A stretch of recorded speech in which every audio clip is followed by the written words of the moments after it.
What's good, everybody? It is 99 miles per hour with me, your host, Percy Garner, and we got another solo show today. And we got some good stories we're going to talk about.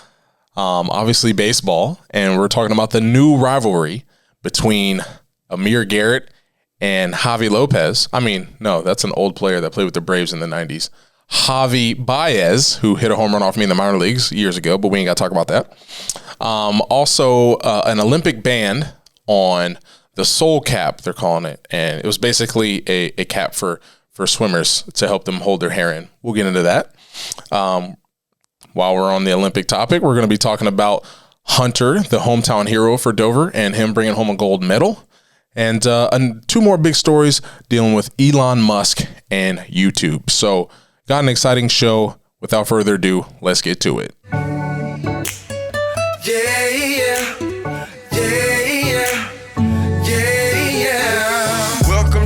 Casa, make yourself at home, do your do. Welcome to my pad, this your lab, go create your move. This episode is brought to you by Peterman Plumbing and Heating.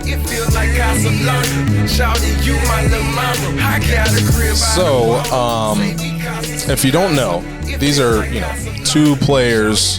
Amir Garrett has kind of burst on the scene. He's been pitching well for the Reds, and, he's in the streaming video game scene. He's kind of, in social media, and he's an exciting player to follow because he's been in some brawls. He's literally ran off the mound straight to another team's dugout. So he's an exciting player to watch, I guess, if that's your cup of tea. And he gets a little cocky. I know you've probably seen Trevor Bauer do the little sword thing and all that stuff. And, Trevor's going through some weird stuff too, but we're not talking about that today. But yeah, it's kind of bringing fun back to baseball. And, Amir Garrett's been really going at the Cubs. When he strikes them out, he's been, going at it, showing them up, yelling at their dugout, yelling at their players after he strikes them out. And, Baez has not been a fan of that. I mean, he's had even though Baez and what's his name? Big dude. Rizzo have been traded, but they were Cubs teammates, and Amir Garrett struck out Rizzo, and he started yelling at him, and Javi jumped over the rail in his dugout and was ready to get going, but it was stopped. But finally, Baez gets the better of Amir Garrett, and I don't know if you saw the clip. The clip is hilarious.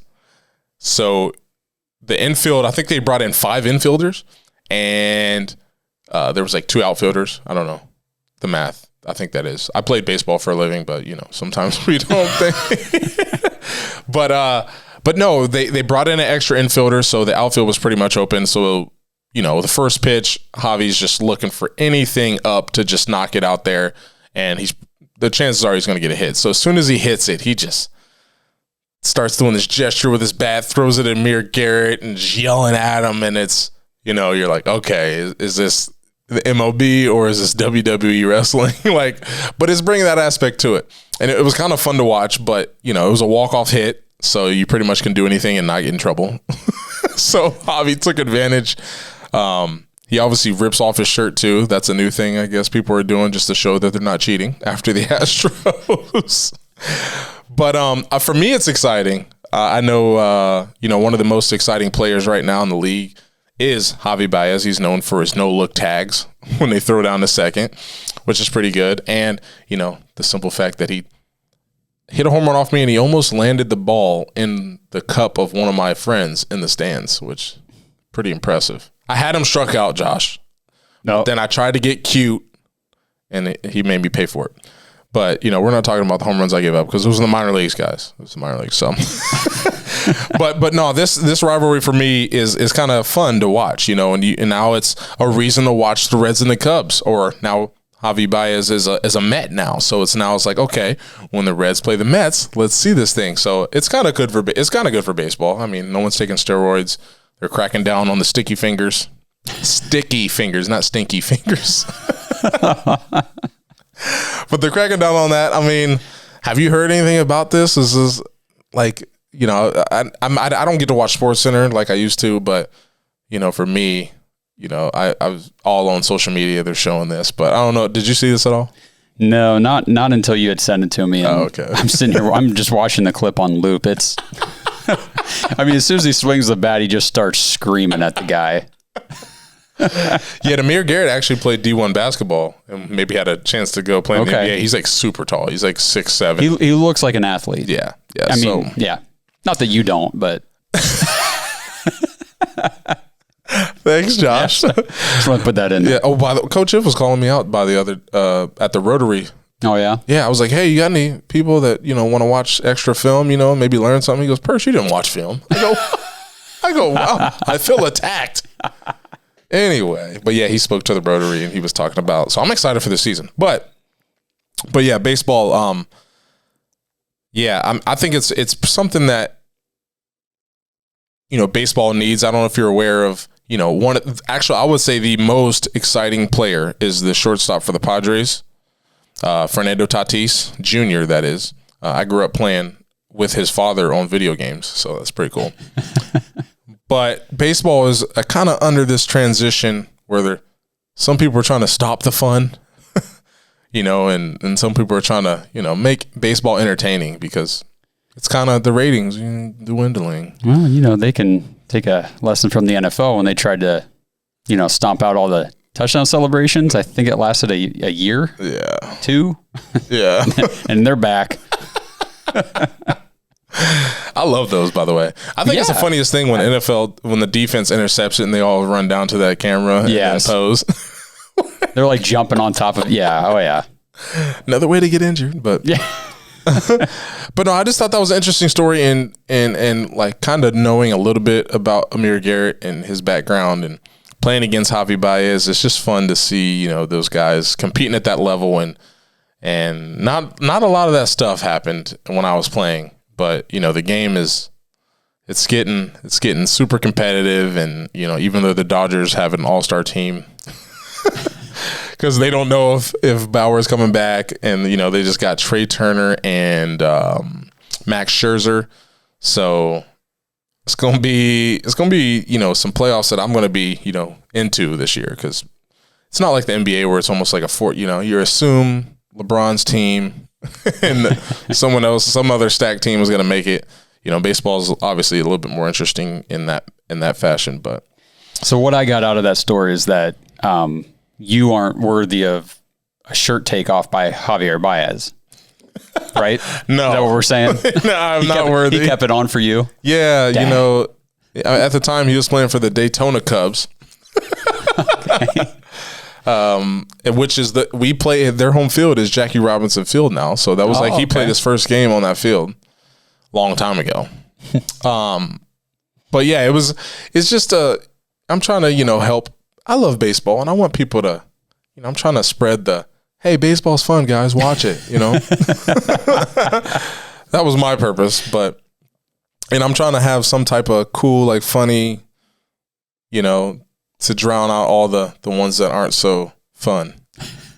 Like this next one. It's talking about the Olympics. Have you been keeping up on the Olympics? Not just religiously. Hunter? Just Hunter. Mm-hmm. And you're like, all right, whatever. If he's not swimming, I don't want to watch. Just headlines. Yeah, I got you. Yeah, we're going to get to some more stuff too about Simone, but I said her name like I'm on a first name basis with her, but Simone Biles I'm talking about. But I saw this interesting story about the Olympic banning what they're calling the soul cap. So, obviously we know that there's a stereotype out there about black people in swimming, but we're not going to go. What? You don't know about it? But the thing is, black people can't swim. But, I can swim enough to go off the Dover diving board. That's all you need. You had to pass a test. But no, more seriously, it's, black people aren't represented in swimming that much, and especially in the Olympics. But there is, a few great swimmers that are black, and they're wearing, black people have different type of hair, whether it's, dreadlocks, weave, afros, and there's a swimmer for the United States. And, they had a special cap that I guess isn't researched, and they don't know if it's providing an advantage. So they banned it, and then I guess it got the name the Soul Cap, which I understand. But I just think it's silly. Like, I don't know. It's just, from what I understand, it's just a larger cap to hold in more hair. It says this article cracks me up. They wondered if the cap could create an advantage by disrupting the flow of water. Yeah. What? I'm sorry, sir. Your large versus the medium cap might disrupt the flow of the water. Yeah. You mean this huge pool of water, right? Like my cap's going to disrupt the flow. Apparently. I mean, I don't swim. You know, I've never been a swimmer. I don't understand all that stuff. You know. Oh, so you go against the stereotype? You're not a swimmer? I don't swim Olympic for exercise. style. Yeah. Gotcha. So I don't know. Like, I guess maybe, but Yeah, I don't know too much about swimming. I just know that it's something that obviously I don't know much about, so I can't give like, hey, you know, they're wrong. This, like, if they were saying, hey, you know, sticky fingers in baseball provides an advantage, I can say, yeah, it does. But, you know, I just thought this was something that, you know, goes back to earlier episodes of this podcast and talking about, you know, just the different, it's just different for, you know, people of color and situations. You know, just people they're ignorant, and I use that word as in they just don't know. I'm not calling them like stupid. They just, because growing up I thought ignorant like you're dumb. But it just means, you know, you're not aware, and, you know, if you don't grow up around a certain amount of people, or you stay into this area, or you surround your people with a certain type of person, then you aren't, you know, privy to a lot of this information. So I just think it'll probably be allowed in the next Olympics, if not this one, if they change that up. But. Well, so here's, and you obviously went through the article and this information. I have not. My question would be, wasn't she wearing this before? Like, wasn't she wearing this leading up? Why was it not an issue? If it's an issue, if it's disrupting the flow of water, was it not disrupting the flow of water as she swam in whatever she had to swim in to get to this point? I just, they are getting backlash from this. Yeah, I bet. That's what I'm saying. Like, why now? I just know that, you know, this Simone Manuel, she was the first black female swimmer to win an Olympic gold. And she's kind of, you know, and this kind of foreshadows another story I'm going to get into, about, you know, people of color not being represented in a sport and then kind of changing that. And Simone's kind of changing that. And there's been an uptick in swimmers of color at the elite level. But I don't know. I don't want to just straight up call this, hey, this is racism. It's just people don't know, and they're thinking, you know, hey, let's ban this. You know, we don't know anything about this. So, you know, but I think it'll be changed. It'll be changed. Shouldn't be an issue, but once people understand what's actually going on, and I mean, it's almost like now when I'm cycling, you know, there's a lot of stuff going against you, and obviously that's why they wear the cap. So it's unfortunate. Hopefully, you know, she doesn't lose now because she can't wear the cap that, you know, holds all of her hair in, or she has to cut her hair or something like that, because that'd be awful. But it just goes to show our society is going in the right direction, I think. But there's still a long way to go. Still a long way to go. But that's what I got from that. I mean, I just, being a black person, it's different. And, you know, people just don't know. Josh, you just don't know, right? Yes, because I don't swim. Yes, that, and you don't have black hair. No, but not the color, but, you know. Yeah, that either. And speaking of color, I'm mad. I'm about to do a poll of your front door. I'm not going to have your address or anything on there. But the fact that you and your wife and my wife think your door is more blue than any other color, you know, I just don't understand it. I know you're on that green side. Yeah, it's 100% green, by the way. But and then on the Olympics, Hunter Armstrong competed in the semifinal of the relay for the USA Olympic team, And in the final, USA Olympic team took gold. And since Hunter competed in the semifinal, he gets gold medal. So he's got to be the first person from Dover to get a gold medal right in the Olympics. I mean, is he the first person from? Has Carl County? Has anyone else gone to the Olympics? I don't know. That's something we got to look into. Yeah, we need to look that up. But good for him. Yeah, man. I was so pumped when I saw that. They got the sign up at the Dover Park. I haven't seen that. Oh yeah, from Dover to Tokyo, baby. I think it's pretty cool, and I'm. This is gonna make me like, because the Olympics are on my mind, and one of the most polarizing Olympic figures right now is, you know, Simone Biles. So I love Hunter, but we're gonna skip ahead to this one because we're already talking about Olympics, and for me, I didn't quite understand at first, you know, why she pulled out, but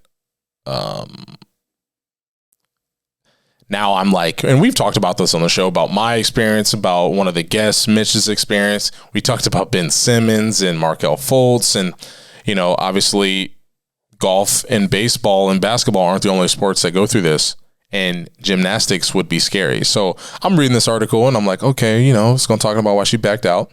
And, you know, I heard Joe Rogan talking about it being because of her medicine. Apparently she has ADHD and she was taking some medicine, and it's outlawed in Japan. So that's why she probably was, because they said she can't take it anymore. And that might be why, you know, she's dealing with her mental health issues, because she can't take the medicine that she's been on for at least 5 years. But she's been taking it since she's a kid, according to her.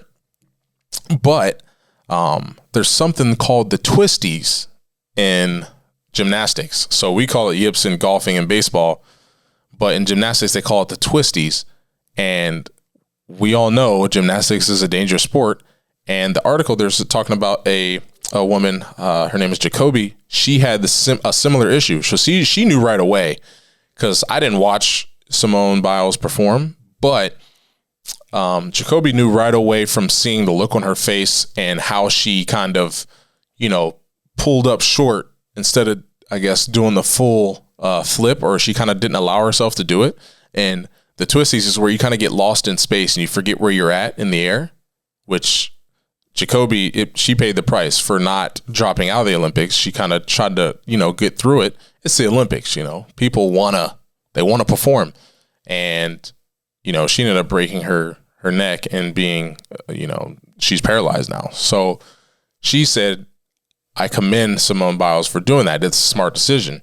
So now when we bring that aspect in, then I'm like, and people are giving her all this crap for not performing in the Olympics.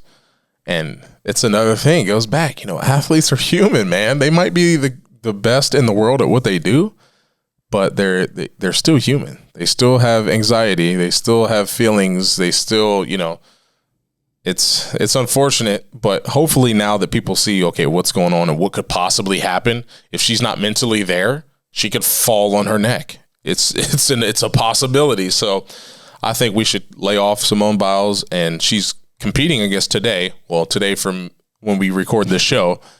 So it'll be interesting how she performs. So I'll be looking into that. But, you know, hopefully she does well and does not hurt herself. You know, at this point, as long as she doesn't hurt herself for me, I'm good. But again, we're asking Josh about the yips, which he's never experienced. Not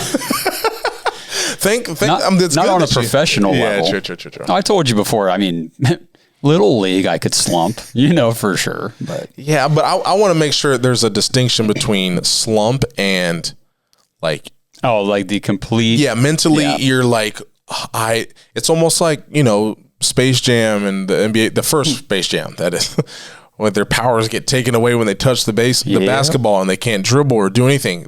Sometimes I felt like that. Like, I don't even know how to pitch anymore, man. I've been doing this forever.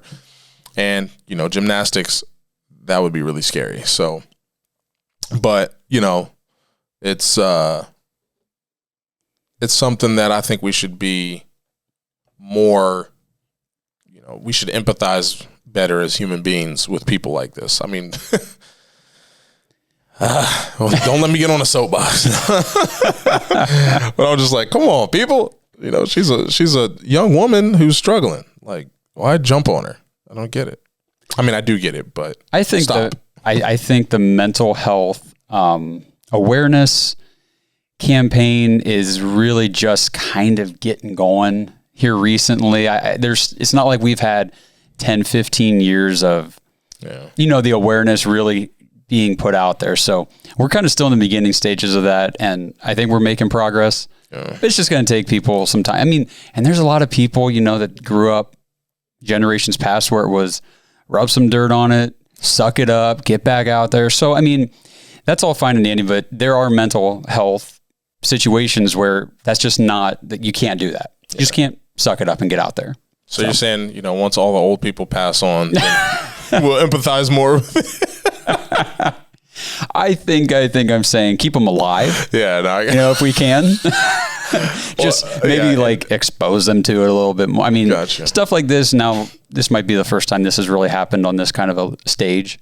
Yeah. But the next time something comes up like this, and then again, it's just like with the mental health in basketball, right? Kevin Love and the other guys that started coming out and talking about it. I know Dak Prescott came out in the NFL and was talking with other guys. The tight end for Atlanta, can't think of his name. Wait, isn't Kyle Pitts just got drafted to them? But yeah, you're not talking about him. Yeah. He's doing all right. I hope so. Oh, man. Well, yeah. I just think it's one of those, it's going to take a while. Like you said, we're in the beginning stages, but people are still not going to, they're not going to be on the side of the athlete for a long time. In my opinion, that is. But the next story, which is when my son was on here on the on the show last year, we talked about this, and it's still going on and it's gaining more traction because anything Elon Musk's, okay, I just said there was multiple Eli's. Elon Musk, anything he tweets about immediately is just top stories everywhere. He's controlling Bitcoin prices by tweeting, Dogecoin prices by tweeting, anything. But I don't know if you know about this, but apparently there's a book, and I'm going to kind of set this stage for why Elon Musk is even commenting on this story between Apple and Epic Games. Epic Games is the maker of Fortnite, and we all know who Apple is. And Apple's store, their fees, they just changed them a little bit. So it used to be flat out, they're taking 30% of any purchases made within the app or for your application on the App Store.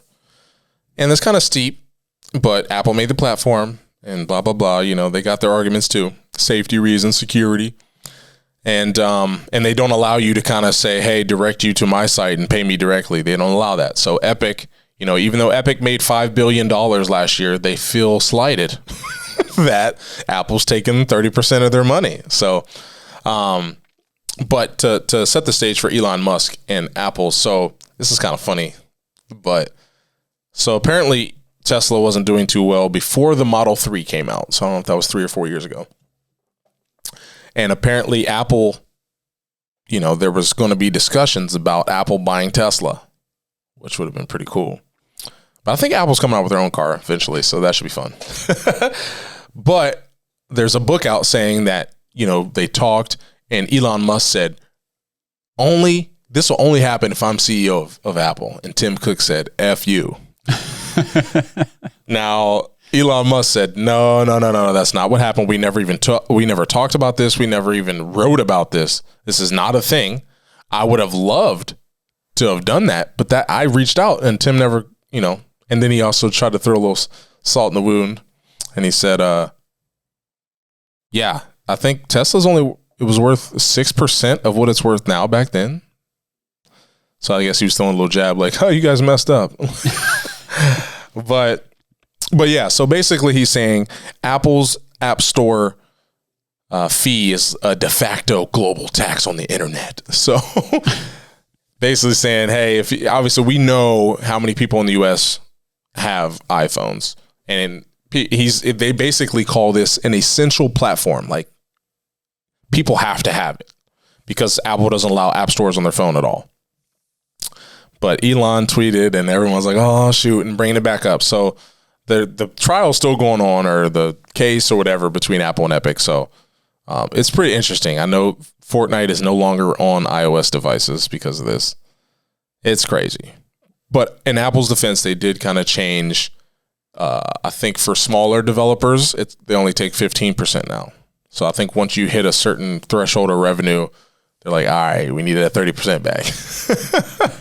But Apple's defense saying, hey, those V-Bucks that kids are buying on their iPads and iPhones only makes up 10% of our revenue. So I'm like, that's a lot, though. One play. I don't know if I read that right, but if V-Bucks from one app on your app store, I'm pretty sure Apple's probably talking about their whole app store as a whole only takes up 10%. But I think I did the math on Epic Games, and because they make other games, so they didn't make $5 billion from Fortnite, but they made $2 billion from Fortnite. So that's a lot of money from a free game. But I mean, Clash of Clans started that, opened all the developers' eyes, because Clash of Clans, I think it was a free app, but you could speed things up. And I think in 2013 they made $1 billion, and they were just like, "Wait, what? That's a free app? How?" So that's what kind of changed everything. And now people are holding their iPhones longer. So now Apple's like, "All right, how can we make money? Because we can't sell iPhones because people are being smarter and holding on to their phone longer." So that's why they're coming out with, Apple Fitness Plus, Apple News Plus, Apple Music. They got all these subscription stuff. So now they can make money off people while they're holding, while they hold on to their phones longer. So Apple's smart, and everybody's smart more in the marketplace. And I just think, I don't know what's going to happen. I think fees need to be lowered a little bit. 30% is a lot of money. Yeah. I mean, what would you, if you're like, hey, Percy, I got to pay you 30% everything that I bring in. That just sucks. You're not even doing any work. But again, Apple is kind of doing work. They keep the platform going. I mean, Epic wouldn't be making that money though on the iPhone if there wasn't an iPhone. You know what I mean? So Apple supporter. No, I'm just saying, like, I get it from both sides. That's why, like, these are fun debates to like listen to and read about and talk about, because it's like, well, you can look at it one way and it makes sense. Look at it the other way, that makes sense too. Yeah, it is a high fee, but then again, you wouldn't be making the other 70 if it weren't for us. Yeah. So and when I did a paper on this actually a couple semesters ago, so I'm well versed on this. But break it down. Yes. So when I was researching this and looking into it, it was actually, developers were actually getting, taken to the cleaners before the iPhone and App Store came out. So I had the very first iPhone. I still have it in a drawer. Obviously it didn't turn on or work, but it's just like, oh yeah, see how cool the 2007 iPhone was.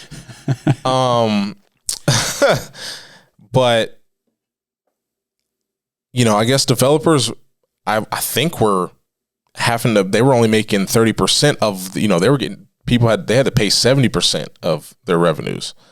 So that's what Steve Jobs said on stage when he was talking about, hey, this app store and this platform, we're making it easy for developers and you guys are going to make more money. So in 2007, everybody's like, oh my gosh, this is awesome. Or 2008 or 2009 when the app store came out. And then now it's like, well, I mean, Google does the same thing, but you can actually load apps onto your Android phone without going through the Google store, so the Play Store. So it's kind of a little different. Apple, you can't do that at all. Yeah, Apple products are pretty locked down. Remember jailbreaking? Yep. Did you ever jailbreak your iPhone? I never did. No, I knew plenty of people that did. I don't know why. I always get like about that kind of stuff. Like, is it going to hurt my phone? I don't know. I'm not as techie as you though. Yeah. So. I mean, back then iPhones were only $200 though. Because they locked you in. Phone bills were higher, but you were locked in for 2 years. And that's back when you only had 200 text messages. You didn't even have unlimited minutes. I think my first iPhone I had 200 text message. That includes incoming and outgoing. So incoming is one, outgoing is one. Yeah, you're right. Oh. And, that's when you didn't have free minutes, but you had free nights and weekends. Those were the days. Oh, how the world has changed. Yeah, I think I was talking to my wife on the phone then. I think I had a track phone before the iPhone. And I think I was paying $20 for 80 minutes a week. And of course, me and Chris would talk in one night and that 80 minutes was gone. So like, dang, what am I supposed to do now? But back in the days when we like talking on the phone. But no, it's a cool, like you said, debate. And, I'm looking forward to see what actually happens or what comes from this. That'll be so weird to have different app stores on the iPhone. Like how Android kind of has that. Samsung has their own app stores on their phones, but it's weird. It's a weird thing. They're all making billions and trillions and they're all fighting over it. But Elon Musk, man, the power he has to just shift everything with a tweet is hilarious to me. But this next story is my favorite though. YouTube. So I know a lot of people in this area probably don't understand YouTube and how it works and subscribe, what is all this? And hopefully they learn something from this. So without even looking at the article, my background on YouTube is, hey, you want to be a creator, you put videos on YouTube, people subscribe, they get notified whenever your video goes live. But if you really want to help out the YouTuber or creator, you share their video, you like it, and the more views, that's when people get paid. But as Josh knows, this channel cannot get paid right now because we are not able to be monetized.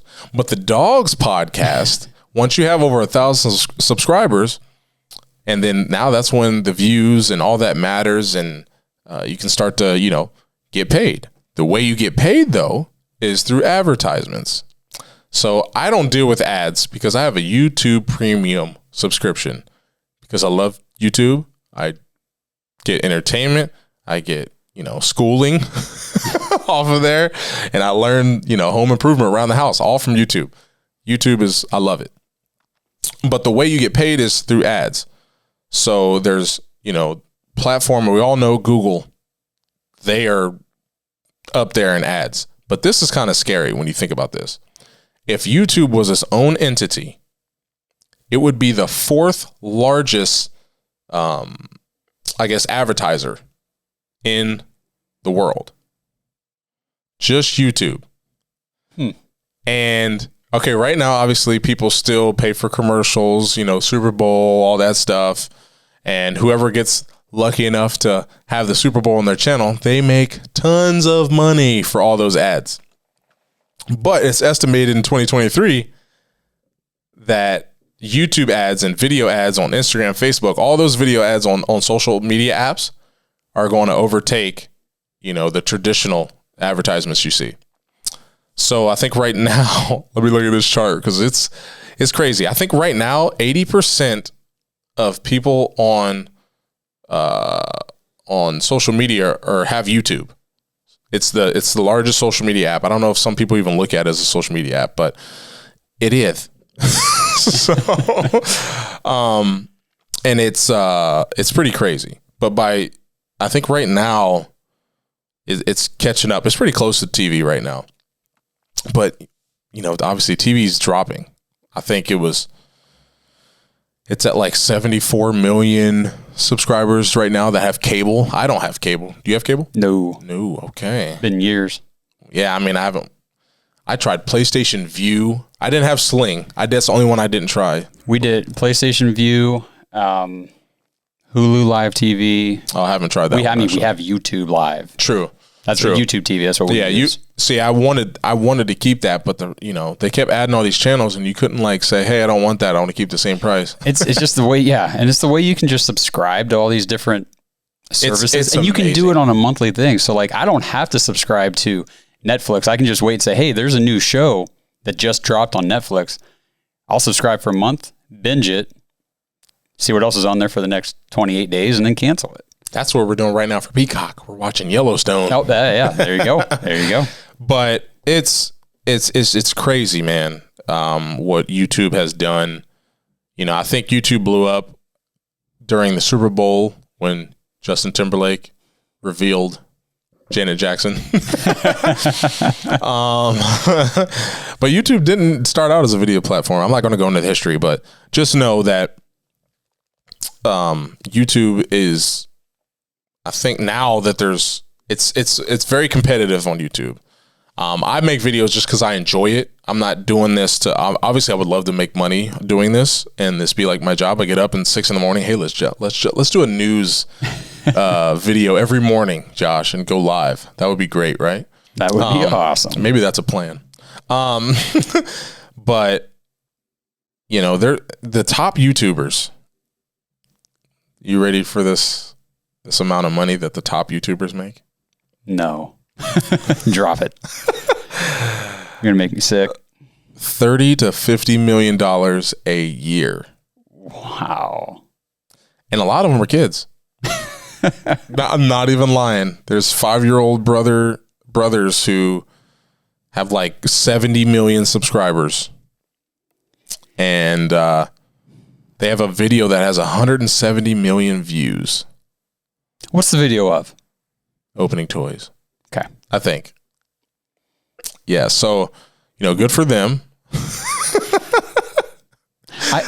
That's just, it's, YouTubers are earning $30 to $50 million a year. That puts them at the, because there's 2 million creators on YouTube. Hey, and we're part of that. Well, actually, we're not. Oh, there's only two. There's 2 million YouTube creators who participate in the YouTube advertising program, and the creator gets 55%. So, Dogs Podcast of the ads that play on your channel for people to watch, you guys will get 55%, and Google gets 45%. So we're part of that too. Yes. Okay. Yes. So there's 2 million creators that get that, and man, just think in YouTube in 2005 was bought by Google for $1.65 billion. And last year, the ad revenue was $20 billion. It's called a smart investment right there.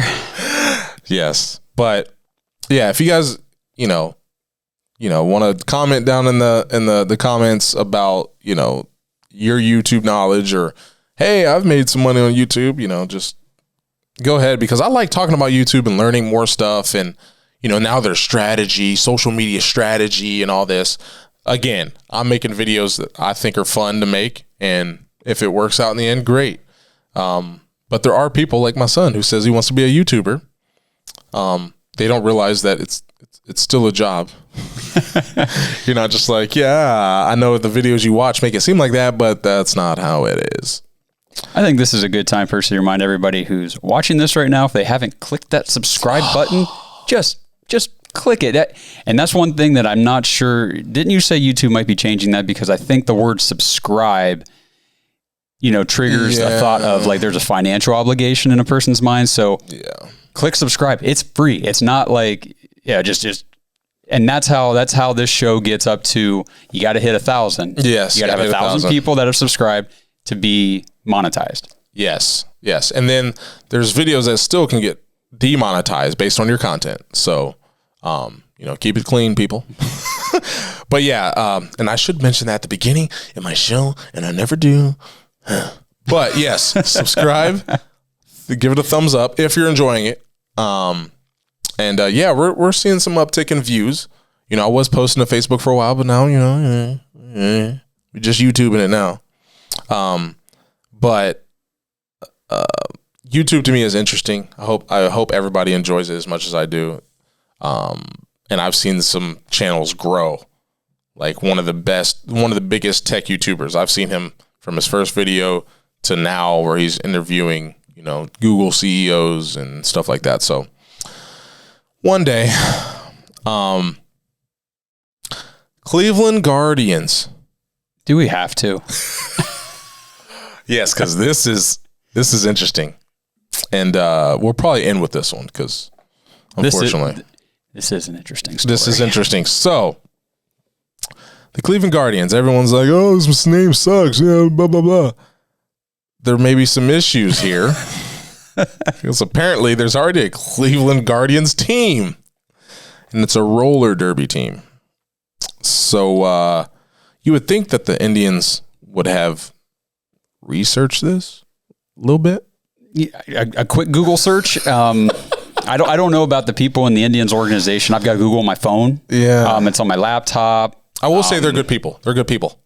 Indians are good people. Oh, I'm not saying. I'm just saying. But whoever was leading the attorney who was doing this thing. Now, come on. But there's still the judge could rule that a fan could not be confused because most people, the audience that baseball attracts, that might not attract a roller derby team. So there's a chance they could be free here, but it's just kind of a silly oversight, you know. That rally, the roller derby team is an amateur team, adults 18 and up, but they have the website clevelandguardians.com. They sell merchandise, so it's going to, and they've been in existence since 2014. The key part here, though, is the Indians, the roller derby team. They have not put in a what is that? What I'm talking about? They haven't put in like the rights for that name, though. They didn't go legally. Oh, they didn't copyright it or anything. No. So trademark it. Yeah. So when the Indians try to trade, Indians have it trademarked first, but that's not the law. Since the roller derby team has been in existence since 2014, they have the rights because even though they didn't file first, they obviously existed first. That makes sense. So it'd be like like business. Yeah. They didn't trademark it or anything, but legally it's already a business that was established in 2016. Yeah. So therefore, somebody could try to trademark it, but they wouldn't. I was first. Yes. And you can look back at legal documents and see all that. So exactly. That makes sense. So it's and they've been active on social media. It's just yeah. It's going to be funny. They pay Tom Hanks all this money. I'm pretty sure the Indians, they've made the leap. They're going to try to get this team. So maybe because the roller derby team, they're not going to have money to fight this, but they might not have to. Hopefully the Indians maybe pay them a whole bunch of money just to take the name. I don't know. I mean, the Indians at this point, there's no turning back. You paid Tom Hanks. You delivered all this stuff. Like, you can't say, actually, we're just joking. Yeah, I mean, come on. They already came out with these jaw-dropping logos. Oh, my goodness. The graphic artists that put these together. Whoo, buddy. I do have a quick solution for this name problem, though. I mean, you're Percival Gardner III, so why can't they just be the Cleveland Guardians II? I don't know. You can tell me how dumb I am. Go ahead. I don't know if that works. Hey, it's never been done before, right? Give it a try. Give it a try. That'll be another. I mean, they've already pissed off the Indian fans already. Oh my gosh, it'll be hilarious. What's your take? I'm just curious if you want to, as a former Cleveland Indian yourself. No comment. No, I'm sure. I don't think it's a great name. And personally, I was told from someone who knew a dentist who was on a reservation in Arizona. The kids there, the people there, they would literally ask for Washington Redskins apparel for Christmas. So obviously they're not affected. Maybe some other groups are. I don't know. That's just one reservation in the United States. A lot of the stuff I've heard is that a lot of like people with Native American heritage were like, no, actually, like, we like that. Yeah. And it was, keeping our tradition alive. You Yeah. know? And you think about it, Cleveland fans got to call themselves the tribe. I mean, it's gone. Couldn't you just be the Cleveland Tribe? They could. No, because that's probably still Native American. But, Yeah. they got rid of Redskins. So are the Braves next? Are the Chiefs next? Yeah, I don't know. I don't know. Coshocton, are they going to change their Yeah, name? what about all these high school teams, these college teams? I mean, it's a door that I wish had not been opened. Yeah, it's unfortunate. It is. But I can see if it was, the Native Americans who actually opened it, it's different. But I don't know. I don't have the knowledge to know if they did or didn't, but I have a feeling they didn't. That's a good point. It's like that door was open for them. Yeah. Why? They don't even want to walk through the door. It's almost like you're walking into a gas station, you feel obligated. You're like, oh, now this person's holding the door. Like, I got to run now. Like, Yeah. I I don't know if you make that sound when you run through the door, but Not every time. No, but here and there. But yeah, for me, I'm just like, but yeah, it's gonna be. I'm gonna follow this story to see what actually happens because it's interesting. It's interesting to me. So obviously, I think Steve Van Horn was like, man, in 20 years, people aren't even gonna know. You're like, yeah, I played for the Cleveland Indians. You're like, what is that, a minor league team? I was like, oh God, That's sad. that's not gonna happen. Everyone's gonna know the Indians for at least 100 more years, right? Nope.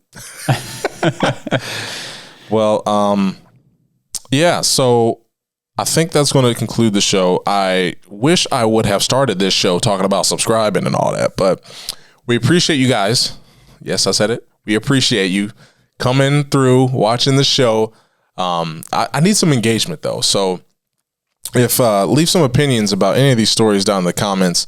I'm getting a lot of interaction on TikTok, but I want some on YouTube. So, if you feel any type of way about Javi Baez, Amir Garrett, send it down there. I love talking baseball. But make sure you subscribe, hit the bell so you get a notification every time we post a video. And we appreciate Peterman Plumbing making this podcast possible. And I guess we'll see you guys next episode. Peace. It feels like Casablanca. Shouting you my little mama. I got a crib out of water. Say me Casa Sucasa. It feels